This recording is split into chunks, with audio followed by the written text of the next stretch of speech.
শিক্ষার্থীদের আর্থিক ব্যবস্থাপনা হাতে কলমে শেখাতে ২০১০ সালে স্কুল ব্যাংকিং কার্যক্রম চালু করে কেন্দ্রীয় ব্যাংক। প্রথম বছর মাত্র ২৯,০৮০টি স্কুল অ্যাকাউন্ট খোলা হলেও লাগাতার বেড়ে গেল আগস্টে তা দাঁড়িয়েছে প্রায় ৪৬ লাখে। তবে কমছে আমানত।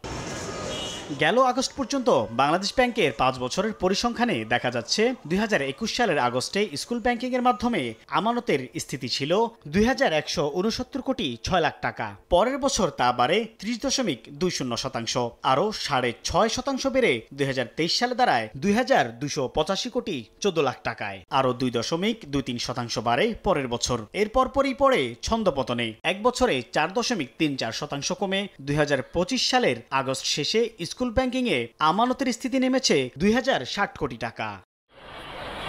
স্কুল ব্যাংকিংয়ে এমন মন্দদশার কারণ হিসেবে ঊর্ধ্বমুখী সংসার খরচের সঙ্গে কোচিংয়ের বাড়তি ব্যয়কে সামনে আনছেন অভিভাবকরা। যে সেভিংস ছিল এইগুলাই এখন খরচ করছে, ঋণগ্রস্ত হয়ে এখন চলতে হয়, এখন আর সঞ্চয়ের সুযোগ নেই। কত কম্পিটিশন, কত প্রোগ্রাম হচ্ছে স্কুলে, এগুলো সব মিলিয়ে তো সম্ভব না। ঘরে টিচার তো আছেই, প্লাস শাহজাহানপুরে আমাদের কোচিং একটা ব্যাংক আছে।